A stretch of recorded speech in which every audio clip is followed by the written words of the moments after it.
following is a production of DallasCowboys.com and the Dallas Cowboys Football Club. How about them Cowboys?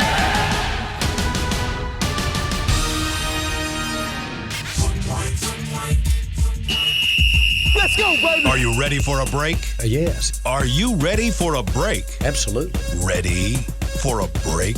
Yeah, and so much for that. It's time for The Break on DallasCowboys.com. We were on the break! With Nick Eatman, David Hellman, Ambar Garcia, and Derek Eagleton.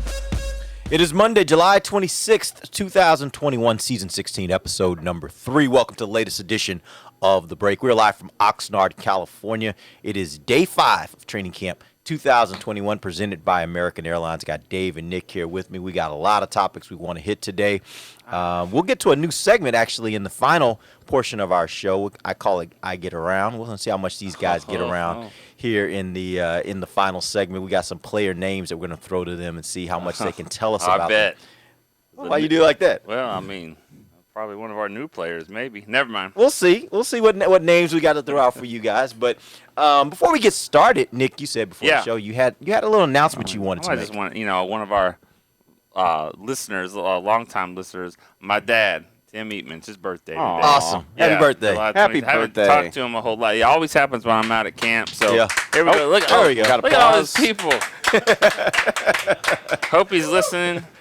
And happy Bob Lilly. Happy Bob Lilly. Okay. Yeah. All right. He's getting up there. That's good. Hold on. Let me see if there's another player. No, Bob Lilly. Yeah. Bob Lilly. Yeah. You don't have to think too hard about No, that I don't. one. Very nice. Well, happy birthday, Mr. Eatman. Thank you for listening for all these years. Dr. Eatman for listening for all these years, because those might be some of our biggest and longest fans. Your dad, your mom, my mom. That's just like they've been listening for a long, long time. And they supporting us back when we were had 2 listeners or 3 listeners, right. The 3 of them pretty much. So. And they never think we have a bad show. No, absolutely. They're all like, I love that show today. Yeah, absolutely. Yeah, I talked to my parents. They don't listen. What the hell? They not in? No. Oh, They know you're on the show? Yeah, actually, they might not. I don't tell my parents a whole lot. I don't know. That might be on you. Yeah, it might be more on than me. it is on them. You're right. Yeah. It might be on me. All right, so let's jump in. We got a lot we want to hit today. The Cowboys are now 3 practices in. They got 10 more to go while they're out here in Oxnard. Let's start the show, as I like to do on training camp days, with one observation from the previous practices. It can be a player that you notice. It can be a moment that you notice. It can also be an interview that you were part of. But give me one observation. Let's start with you, Dave. Well, let's just get it out of the way. I mean, it was Dalton Schultz Day yesterday. My God, he's the star of the show for sure. He's Dak's security blanket. It's worth noting Blake Jarwin's not doing a ton. He's still working his way back from ACL. He's on a rep count, so he wasn't part of the team portion of practice. But Dalton Schultz was, and he caught everything. He didn't just, he actually had a drop. He had one drop, yeah. He had one drop, but, I mean, he must have had 5 big catches in the 2-minute and the 3rd and 4th down work. He also had like a one-hander type of deal in the 7-on-7s that was really impressive. So just really, really good day from him, and makes you, it's encouraging. I want to interject with a quick question to both you guys, because if memory serves me correctly, I think both of you were big believers that Blake Jarwin adds something that you don't necessarily get from him. And I don't know that I agree with that, because I look at days like yesterday, and I look at how he performed last year. I don't know that he can't do a lot of those things as well. Maybe he's not as fast or as athletic as Jarwin, but for some reason the guy gets open and he makes catches. Do you guys still believe that Jarwin is appreciably better in certain areas of his game than what you can get from Dalton Schultz? Yeah, I think so. And you got to remember this training camp practice is always this way. Something's good, something's bad. So let's not forget the one of the biggest concerning parts of this team, which is the defense and the secondary. Yeah.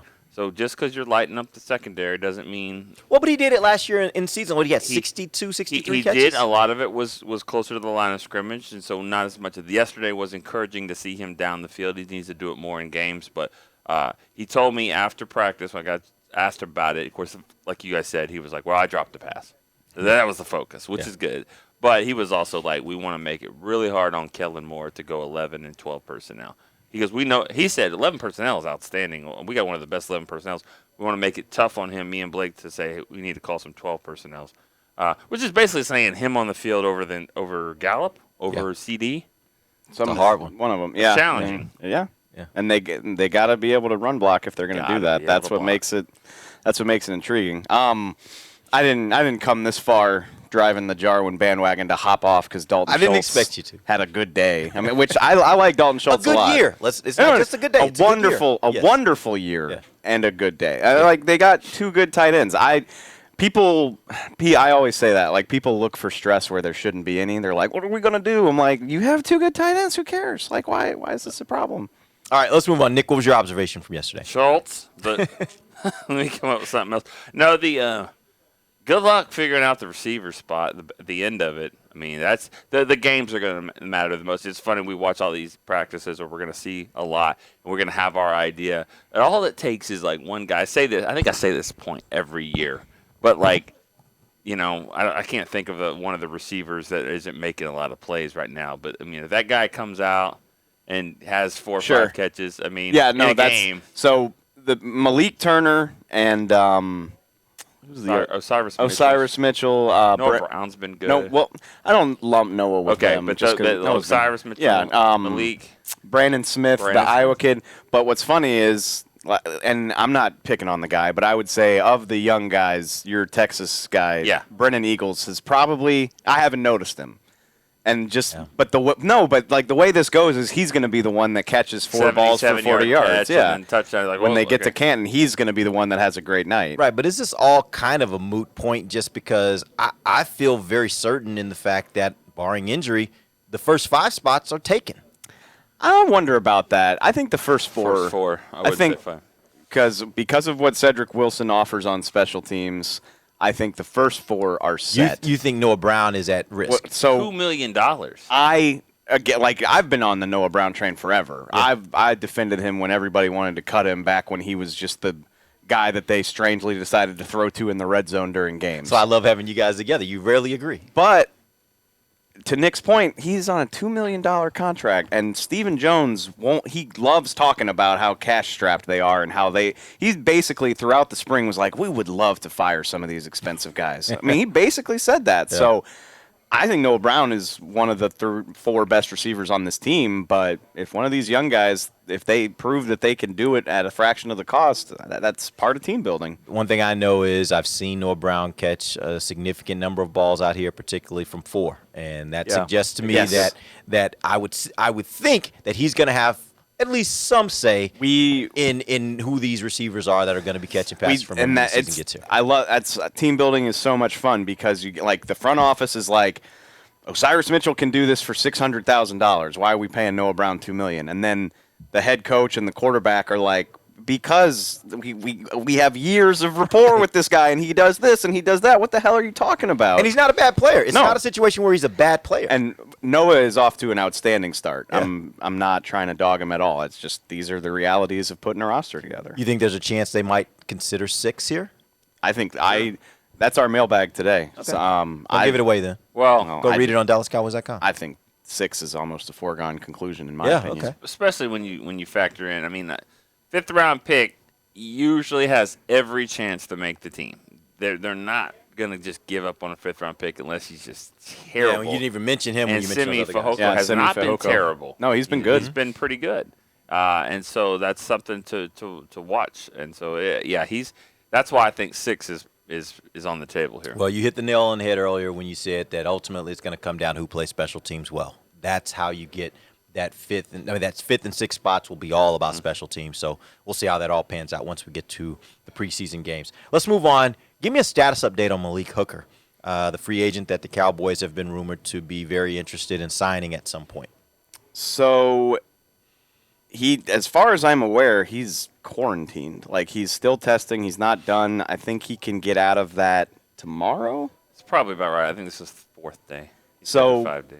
And so, I felt stupid yesterday. I asked Mike McCarthy, like, how does he look? What do y'all think? And he was like, we haven't seen him yet. He's still in the protocol. That's just come on.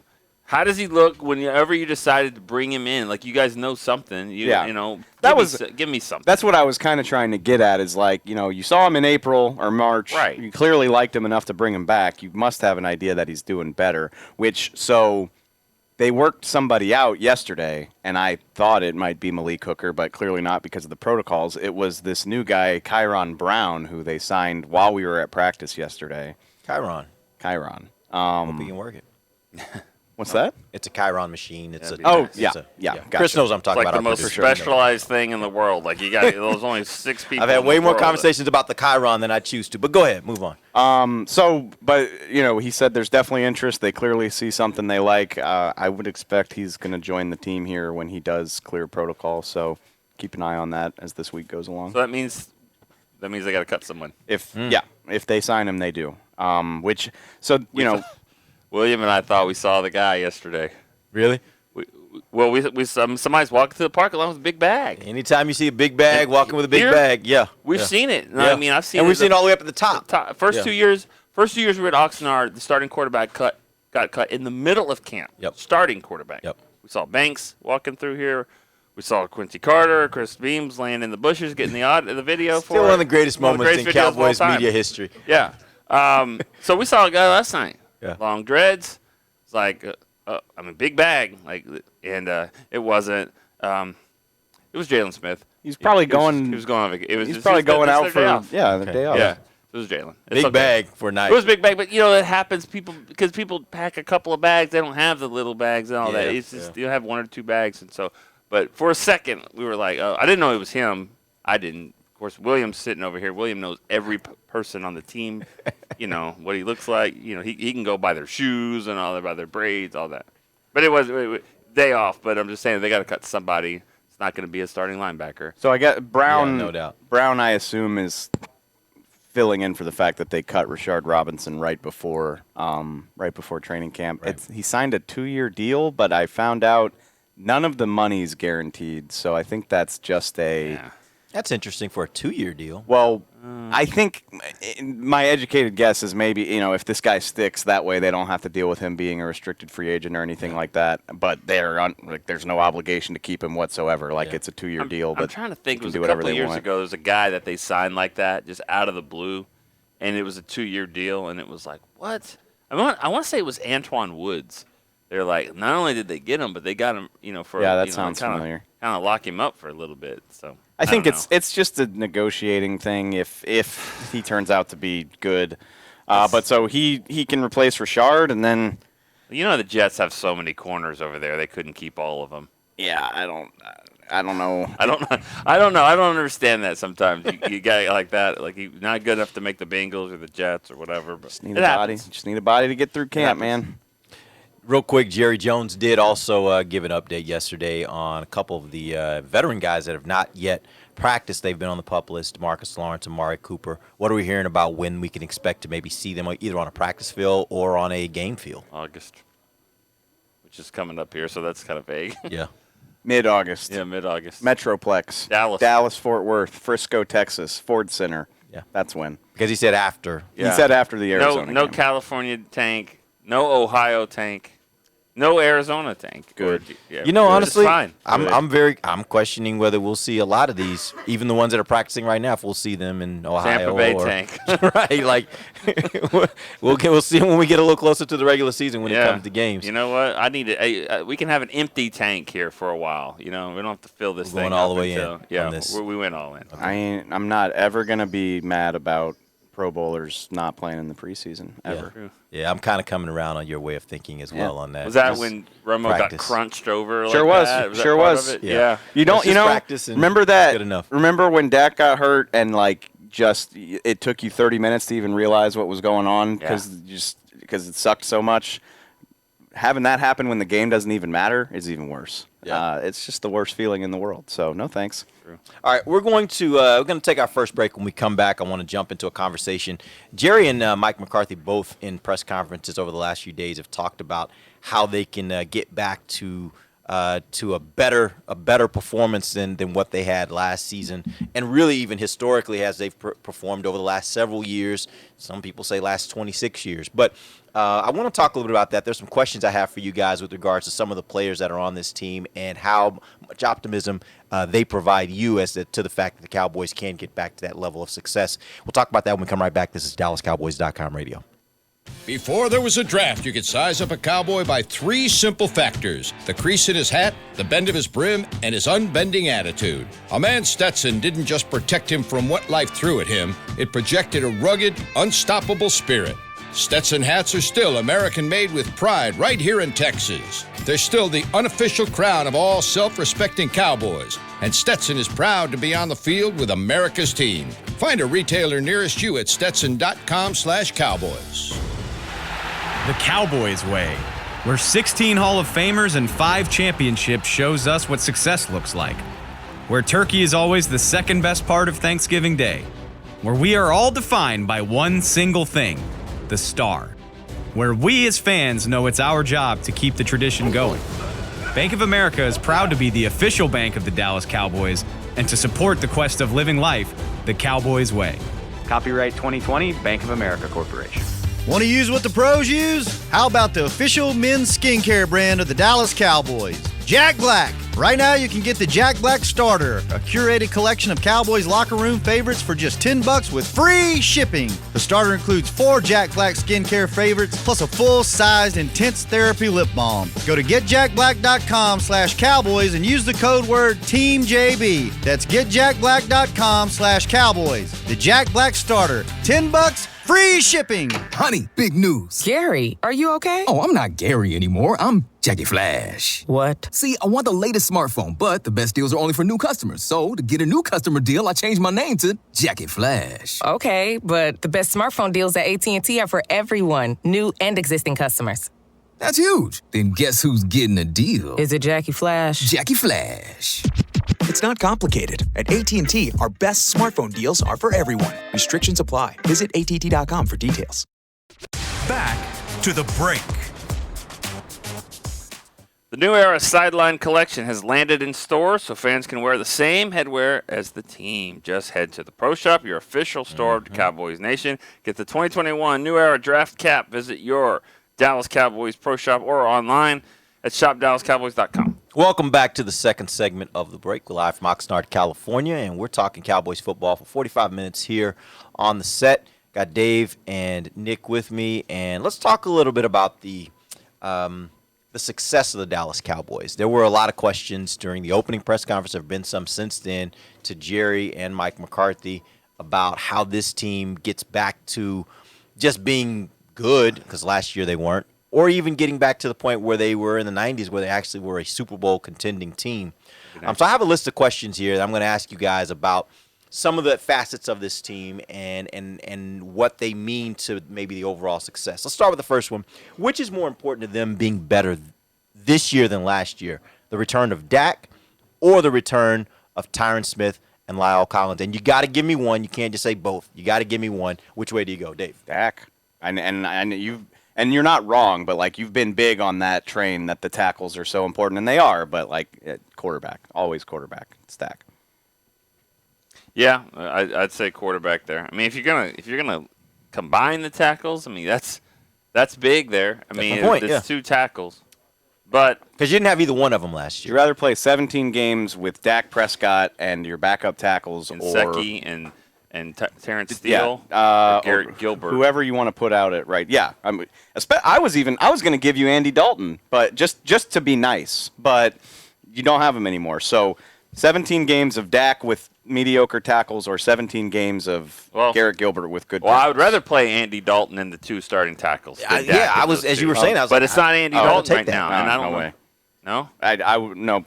I would give me Dak. I mean, we saw Dak without the tackles in Seattle, and they scored 31 points and were winging it all over the yard. Like Dak still. Results. They lost. It's a hard league. No, but I'm saying though, I don't know if I know Dak is great, and I believe that Dak is really a great quarterback. We've had that conversation. You compare him to the rest of the league. I think he is a top 5 quarterback in this league. The problem still remains, if you cannot protect your quarterback, then yes, he could still put up some big numbers, but at the end of the day, I don't know if it's enough to be able to win in the NFL consistently. And I'm sorry, Derek, but have you ever gone out to dinner with me and know that, like, I'm going to order the combo platter? I mean, I want the steak and the shrimp. I want both. I want all of it. That's why I specifically said you got to choose one or the other. You cannot go both on this. But we don't have to choose. Yes, you do. Both. All three. I mean, yes, that is the right answer. But if you're making me pick, just give me the quarterback. And I get your point, Dave. Obviously, we know in the NFL, quarterback is absolutely the most important position. I'm just thinking on a team like this that has a really, really, really good running back, on a team like this that your defense cannot get exposed like they were last year, and that means you cannot leave them on the field. So the offense is going to have to be able to consistently stay on the field. I just think if you have to choose between the two, give me a solid offensive line that can assure that I can still run the ball and can assure that my quarterback is going to have time, and I will take a significantly lesser quarterback, and because I think consistently, I think I'll win more games that way. You look at 2015 though. Yeah, 2015. And I know it's 5 years ago, but with Romo's first 2 games, Romo had it rolling.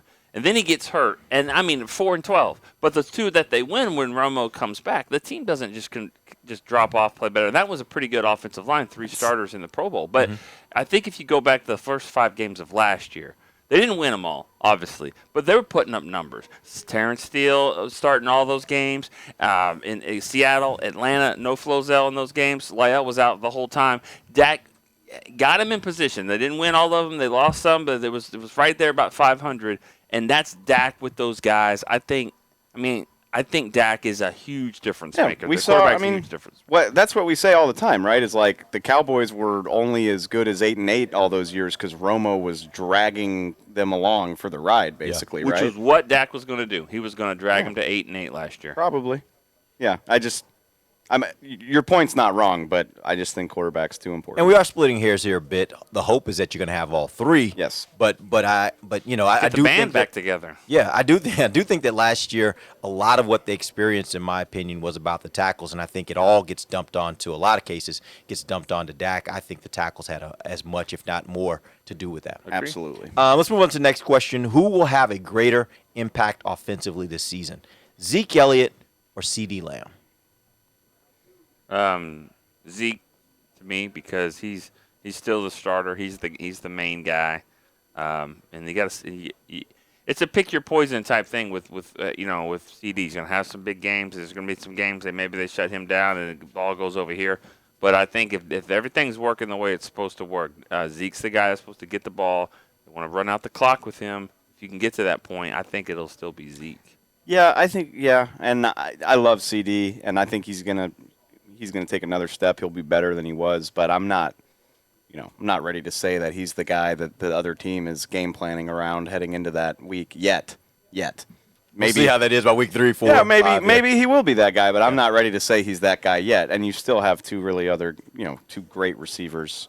I think Amari Cooper is maybe not criminally underrated, but underrated by the league in terms of how good he really is. So EA didn't underrate him. I saw that he was and on the list of receivers. I was like, rated. okay, EA, thank you, because we had that argument with Danny McCray a month ago. Yeah. Like I think he's one of the 10 best receivers in the league. I agree. So, if I'm choosing between those guys, I guess I say Zeke. Would you resign him though? Or do you? No, and I'm going to tell you. I'm going to tell you this. I don't have to resign him. He's under contract. Cut him. I'm going to tell you this. Yes. Go ahead, Dave. If everybody tries to answer that question now, and you don't have to. You don't have to. You don't have to. You're right. You're right. Let's see what happens. Let's see if CeeDee Lamb gets pulled off a punt return because he's too valuable to put there. Then that's when I understand that. Okay, this is what the Cowboys kind of think about him. But I do think it's something we don't have to think about it right now. But the Cowboys are definitely thinking about it. Everyone thinks Michael Gallup is completely going to be gone. I'm like, I don't know about that. Yeah, I agree with that. That's an interesting point because maybe they look at it and say, you give me CD and you give me Gallup, and then I fill in with other guys. Maybe that's the way they look at it long term. And everything points toward optimism with Amari's injury. We think he'll be fine for the season, but keep an eye on that. I mean, it's a long season. Your opinion changes drastically from July to February. And so, if Amari has a really disappointing season, which I don't think will happen, but if for some reason he does, maybe it's a conversation. But I do agree with you that he is underrated. Amari is an underrated player because I don't know if it's his demeanor or you just don't think he's very fast or whatever. He doesn't make a lot of the runs by people. He doesn't make a lot of the. We talk about Dez doing Dez things, and we're seeing that now from CD as well. Yeah. He doesn't make those kind of plays as often. They don't look as spectacular as sometimes even they are. You know who he reminds me of, and I believe he was right under Amari on that Madden list, is Keenan Allen. Yeah. You don't That's a good think comparison. those guys are flashy. They just happen to get open and catch the ball. catches. Yeah. Keenan Allen is better probably than Amari Cooper. He he plays for like the least visible team in the NFL, and that's part of it. Yeah, I will say this though: the things I've seen from CeeDee Lamb suggest to me that if I'm trying to project out, I think and the reason why I asked this question, I think he has the ability that by the end of this year, other than Dak, he will be the next talked about offensive player for the Cowboys. He will be the guy that's making the plays that everybody's talking about. He will be the guy that makes that game-winning catch. He'll be the guy that makes the catch that, is the game sealer. Like, he's going to be that guy, I think, because I think he and Dak are building that kind of rapport, and he has that level of ability. I was trying to do my David Hellman impression at practice and take some really good I saw that. And I got one of CD. And I thought it was bad. I thought it was a bad video because he kind of ran out of the shot. Then he comes running right at me. But really what happened is he broke Anthony Brown's ankles on this play, and he went down, straight to the ground. Yeah, he did. Someone said, and I didn't know this was a verb, but I like it. He said, you're out Hellmaning Hellman. I'm Hellmaning. It's taken me some time. I'm not on my A game yet. I got to recommit. You got to find your right spot. I got to find the rhythm. Yeah, I'm out of practice. We didn't get to do this last year. Yeah. You need this. The tier 2 designation might help. You're not wrong. All right, we can switch. All right, let's go on to the next question. What have you seen defensively that could allow you to be optimistic that the defense will be better? Now, I'm saying that first of all, knowing that Dave is the opposite of optimistic. Like, he's not an optimistic person. Yeah, but there's a reason for it. If you want to be optimistic, if you want to give fans out there who are optimistic reasons to be optimistic, give me one thing you've seen from this defense that would give you a reason to be optimistic. Randy Gregory. Oh, I was going to say Micah Parsons, but but Gregory's a better answer. They're both. Gregory's a better answer right now. Yeah, he's looking like he looks like a stud. It's a good number for him. He's a good player. He's a good player. Yeah. Which I love doing that. it. I know, like we're doing it. Yes, we're doing it. I know. But he looks so good though. he does, but Tyron Smith, I don't think Tyron Smith's lost it. Okay, now he looks like a robot with all the stuff that he's got working on, but they have some good battles, and Randy doesn't win them all, but he gets some. Yeah, he gets a couple. He gets a few, and think about it. Any game, if a guy has 3 sacks in a game, you're like dominated the left tackle. You get a couple wins. Well, there's 70 snaps, and he might have been pancaked for 20 of them, but he got 3 sacks. Yeah. So I think Randy's going to have moments like that. I like what McCarthy said. We're not going to run a reverse around on him. He's too agile. He's too disciplined, really. If you could throw that word in there for Randy. But I mean, when it comes to that, he's just got that range, those long arms. Yeah. I think he's having fun too. I mean, hell yeah. Why wouldn't he be? Well, according to him, he's got a defensive coordinator that believes in him now. Yeah. Like those are his words where he's talking about how last year he felt like he wasn't getting those fair opportunities. So that could certainly improve his mood, I would guess. He's got an organization that has always believed in him. And I think he knows that too and understands that. And we'll see. We just said we're not going to see Tank till we get back to Texas, but like he's out here and working and looks good. Nobody's talking about it because we haven't seen him on the field yet. DeMarcus Lawrence looks lean. Like he's never been a big guy, but like he even look like I saw him he posted something on Instagram the other day. And I was like, you look small. Like he is cut down, and they do the the hula hoop drills where they like work on their bend, and he's still got it. Best DeMarcus you've ever seen do it? No. But that's not fair. That's not fair. Not yet. That's not 6th all time on the NFL sack list or wherever Ware is. Yeah, no. Yeah. But he doesn't look like, you look at him. Some guys you're like, ooh, he looks like he's far away from being able to play football. DeMarcus doesn't look like he's far away. And nothing against his body now and all that stuff. We got to remember the guy hadn't played football in a while. But what is Micah Parsons going to look like a year from now when we come to training camp? Jesus. It's kind of scary. A robot. It's like kind of scary. Piece of pizza upside down. Yeah. But talk about him. Scary. You said you were excited about him. I mean, hey, if that's the case next year, he's going to be intercepting that ball instead of just running down the field. By the way, he's already intercepting balls. Like this guy, he's everywhere. He's rushing. Where do you play him, Dave? Pass protection, everywhere. I play him. His position is middle of the field, just defensive tackle, linebacker, safety, whatever the hell you want to do. You think he's going to get to that point, and this is why you draft him this high, but where they get on the field and the quarterback's like, where's 11? Okay, right there. He's right here. Kind of think so. He could be. I mean, and how dynamic is that Like when you he get does that type of everything. player? He does everything. They had him blitzing the A gap yesterday. He was dropping in zone. He was following guys down the field. He should have had a pick. He dropped in zone and read Garrett Gilbert's eyes. Broke on the ball. Just couldn't bring it in. He broke up another one. So he had 2 breakups yesterday. They got him running from 7-on-7 to pass rush drills. Like, hey, get over there and go against Tyron a couple times, and then get back and go against Dak and the receivers. It's just fun. He's fun. If Dak goes down, I'm not sure that maybe we ought not consider running him out there as your backup quarterback. Wildcat quarterback. I'm not really so enamored with the quarterbacks they got right now behind Dak. But let's move on to the next question, and this is a one that kind of hits on what you guys just said. But which defender do you think will have a larger impact if you have to choose one? Nick, you have to choose one. Okay. Randy Gregory, Micah Parsons, or Trayvon Diggs? Going to have the best impact. Biggest impact on this defense. Good question. Yeah. I think I'd go Randy just because I know what his role is and how much he's going to play. Like, he's going to be your right end, and unless something crazy happens, like, he's going to play 60% or more of the snaps.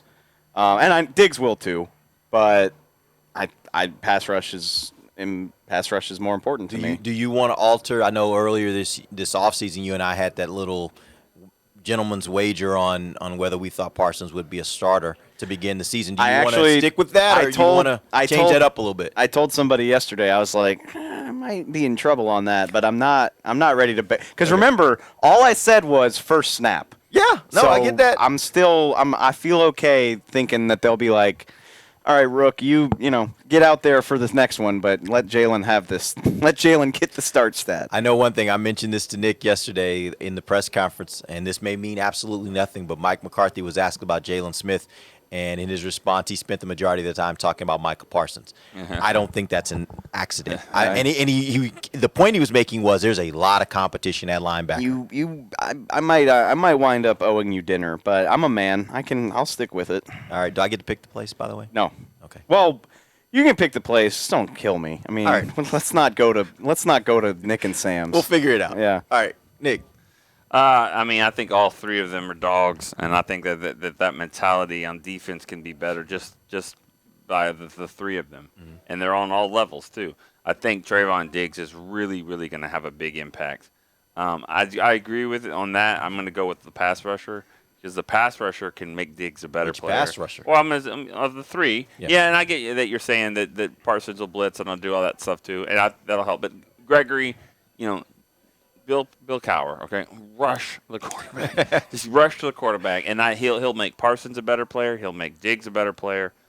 But I'm telling you, I love what I'm seeing out of Diggs. I really do. Too. He doesn't win them all either. That's okay. Corners don't win them all. They don't. Yeah. His mentality is fun, and you talk to him. I mean, you guys got a chance to interview him and stuff like that, and he's just refreshing. I think he has a chance to.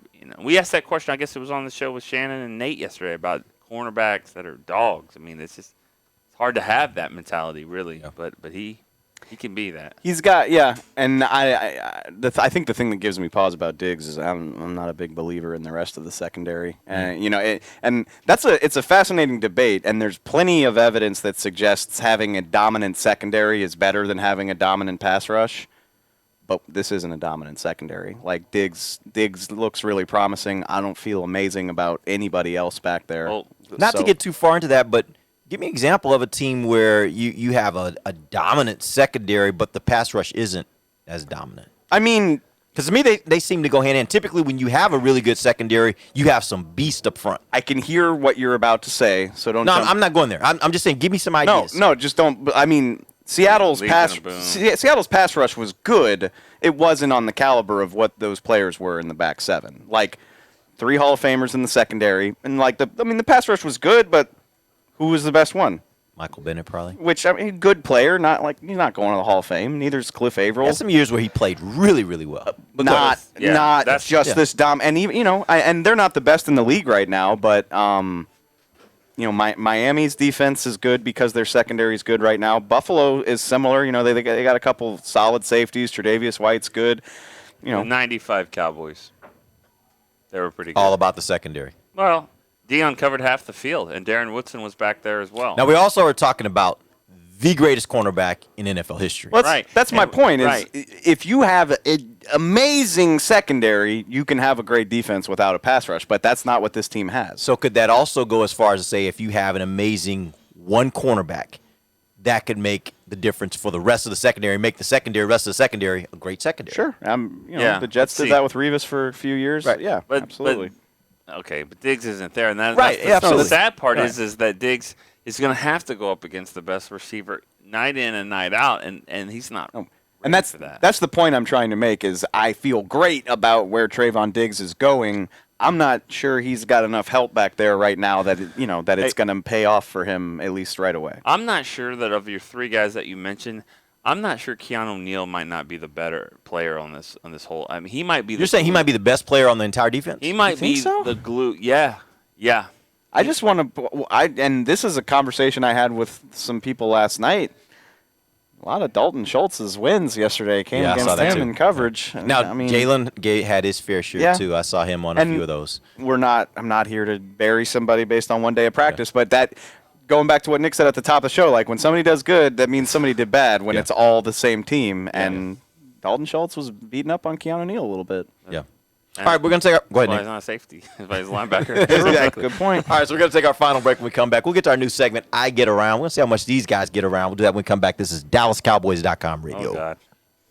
Hi, I'm Clint Tillison with United Ag and Turf. Before you can park yourself in front of the game, park yourself in a John Deere and power through your chores. Our Land Run package is a 1025R, 25 horsepower tractor with a loader, rotary cutter, and a box blade for $229 a month. And the price you see is the price you'll pay, no surprises. So don't miss another kickoff. Visit UnitedAgAndTurf.com. Offer ends February 1st, 2021. Restrictions apply. See dealer for details. Now let's get to work. Honey, big news. Gary, are you okay? Oh, I'm not Gary anymore. I'm Jackie Flash. What? See, I want the latest smartphone, but the best deals are only for new customers. So, to get a new customer deal, I changed my name to Jackie Flash. Okay, but the best smartphone deals at AT&T are for everyone, new and existing customers. That's huge. Then guess who's getting a deal? Is it Jackie Flash? Jackie Flash. It's not complicated. At AT&T, our best smartphone deals are for everyone. Restrictions apply. Visit att.com for details. New Dr. Pepper Zero Sugar. You deserve it. I do deserve that. You deserve decadent flavor without sugar. And a day at the beach without sand getting everywhere. And a relaxing bath that your children don't interrupt. I deserve all that? It's really just a visual metaphor for Dr. Pepper Zero Sugar. Everything you want, nothing you don't. A visual metaphor on the radio. I do deserve that. Dr. Pepper Zero Sugar. The zero you deserve is finally here. Before there was a draft, you could size up a cowboy by three simple factors: the crease in his hat, the bend of his brim, and his unbending attitude. A man's Stetson didn't just protect him from what life threw at him, it projected a rugged, unstoppable spirit. Stetson hats are still American-made with pride right here in Texas. They're still the unofficial crown of all self-respecting cowboys, and Stetson is proud to be on the field with America's team. Find a retailer nearest you at stetson.com/cowboys. Back to the break. Why are you always standing at the front of the complex? Waiting for food, babe. All right, get on-demand Cowboys content on your home TV. Get the latest player interviews, video podcasts, documentaries, and so much more. Download now on your connected TV. Documentaries. Oh! Is that coming up? We got some documentaries coming up for you this year. Like time of year. I'm starting to see some of the work that this team is putting together. Wow, Yeah. some good documentaries we got coming up, and we got them. We'll start rolling them out. What is it? In 2 weeks, I think it is. It's for the Arizona game. That'll be the first one. Is the night of the Arizona game. That'll be the Drew Pearson story that we have, which I've watched that one. Absolutely love it. It's pretty awesome. Really, really well done. Alex Lilly and Kurt Daniels have been working on that project. So just know we got some really good ones. We got a Darren Woodson documentary this year. We're doing one on Mr. Fourth and Long himself, Jesse Holley, which if you've never, you guys that are listening probably know him as just a guy that does podcasts for us. You got to hear his story. Yeah. His story is a phenomenal story. And for those that don't know, like, he's the first and only player in the history of the NFL that got an opportunity to go to training camp based on him winning a reality television show. Yep. There's a really interesting story there. So we got that one coming up. And then our final one, which I love, called War Stories. We went back and found footage from war rooms of the past on draft days from, I don't know, Nick, going back to the 80s, maybe? We got 90. 90s? 90, yeah. And it's just Jimmy all Johnson, these great stories Bill of Parcells, things that Jerry happened Jones. in the war room on draft day. And we've got the original footage to show you guys and tell some of those stories. So, again, this slate of documentaries for this year, you guys are going to absolutely love. We got a story that tells you that there was a decent chance that Dak and Zeke, neither one of them were drafted. Yes, in I can't wait to tell that story. Don't tell it now, but no, I'm not. You got to make sure you check out War Stories. It's going to be really good. All right, let's jump in. We got a new segment. It's called I Get Around. Here's what we're going to do. I'm going to throw out a name. And as you guys know, and for the listeners out there, I tell you guys all the time, your job is to know this team. So we're going to test how well you know this team. I'm just going to throw out random names of players on this team, huh? Is that what we did yesterday? Yeah, exactly. Okay. Me and Nick had a run through yesterday. But I'm just going to throw out a random name, and then I want you guys to riff on him. For each one of you have a couple minutes to riff on him and talk about what you've seen, what you've heard, maybe a little story that you have about the guy, just anything you know about this player so we give fans an opportunity to know more about this team. Okay. So we're going to find out if you get around. All right, let's go. Let's start first with Demonte Casey. He is a sixth-year player, undrafted free agent that the Cowboys picked up from Atlanta. He wasn't undrafted, was he? He was a sixth. I'm sorry, not undrafted. I'm sorry, unrestricted free agent. Unrestricted free agent. Already going. Sorry, unrestricted free agent out of Atlanta. Nick, go. Oh, man. Well, he's not the biggest guy I've ever seen in the world, but he's I think by default he's one of the better safeties on this team right now, and so he's out there. He's not made a lot of memorable plays to me, but I think he held out in practice yesterday or the day before. I feel like he wasn't in a lot of honestly. team I don't know if he was held out. We had an argument about that yesterday. I think they. And people freak out. They didn't demote him, but he ran with the twos yesterday from what I saw. I didn't see him win the twos a lot. And so that's why I was like, I don't even know if he was out there a lot in team drills. Maybe that. And he's coming off an Achilles. Maybe they're limiting him because he was getting a lot of work the first 2 days. Got a little ha-ha in him. Dude, does he? Is that what we're saying? I don't know. All I'm saying. Come on. As soon as you say that, you know what everybody's thinking. Well, I'm just saying, just from the storyline, okay? Yeah. He's coming in from another coach had him before, Yep. okay? McCarthy had ha-ha before, made a Pro Bowl. I don't think because he has, but he led the league in interceptions in 1 year. And so, and then you're like, okay, well, he's in. He's for sure. And then he's like, well, where is he? Now he's with the twos and all that. I'm just saying. I don't think it's so good that they had to sign Malik Hooker. It's too early to say it's the same thing. Because if that was true, then why was he the starter all through OTAs? 10 practices, he was out there doing his thing the whole time. They hadn't signed Hooker yet. Malik Hooker. He's going to be a two-name guy. It's too. He's got to. You got it. Tony you got to Pollard go ahead and throw the first name in there. We don't call him Pollard. We call him Some Tony people Pollard. do. I don't think so. I think it's Tony Pollard. I call him TP. For different reasons. You can't just say you're gonna have to use Malik with it. I just think you need to always say Malik Hooker. Well, in your I get around segment, you gotta think it's gonna be Malik. I didn't think Hooker. about that. That could get a little hairy. Right. All right, go ahead. I just hope I hope that's not true because he's got one of my favorite new nicknames on the team. Apparently, he's gone by Crazy Casey since he was a kid. What an awesome name for a safety. Yeah. So we'll see. I'll tell you, I'm not a big number dork, but I hate his number. I don't 35. Especially 35 is fine if you're like a thumper, but if you're a free safety, it just doesn't look right. I don't like it. Doesn't seem like a fast number. If he makes the team, maybe he changes out of it. All right, let's move on. Second name I'm going to give you guys, Connor Williams. He's the fourth-year player, second-round draft pick in 2018 out of the University of Texas Hook'em Horns. Dave, go. They got him we figured out who their backup center is. It's Connor. They got him working at center. He did it yesterday. He was running with the twos. I think he got some work with Dak as well. Not something he did in college, although he did work at it a little bit during his draft process. So that's interesting. And Mike McCarthy talked yesterday that he likes to train his guards as centers, and that's a way that you can kind of finagle the roster math so you don't have to have two centers. Yeah, he looks good, and he had a funny comment yesterday that he's like, I'm glad that I feel young again because Tyron and Lyle and Zach are all back in the lineup, and so he's back to being the young member of the line instead of last year he was the only veteran on the line. So Yeah, that's fun. That's fun that he's doing a little bit of center. Nick. Always a little tricky when that happens, when you're taking a guy to do more things. It's like, are you taking him away from his craft to be a better guard, And it's always kind of tricky on the offensive line, too, because when you're dealing with competition, continuity is such an important thing, cohesiveness. So you got to get them all together. So I don't think it'll affect him that much. I'm okay if he's the backup center there. I do question why does it take so long. I would like to have seen him do this last year, practice it a little bit more. We hadn't seen that before. But, yeah, I mean, I think he's doing well, and he talked about having Tyron on his left. I mean, he's a much better player when Tyron's out there. No offense to Brandon Knight or Steele or whoever, but Tyron takes up, cleans up some trash a little bit more. All right, so let's go to Malik Turner. He is a fourth-year wide receiver, acquired through waivers from Green Bay in 2020. Nick. Yeah, I'm surprised they re-signed him. Honestly, I mean, the writing was on the wall last year. He kind of got phased out of this, of the team. He was just a special teams guy, not really much of a receiver, and then he wasn't even active. So for him to be re-signed as an unrestricted free agent, it was surprising to me. Not only is he coming out here and probably one of the core guys for John Fossil's group, but he's been really good at receiver. I asked him yesterday. I talked to him a little bit, and I said, you're not just a special teams guy. He's like, I want to be a team guy.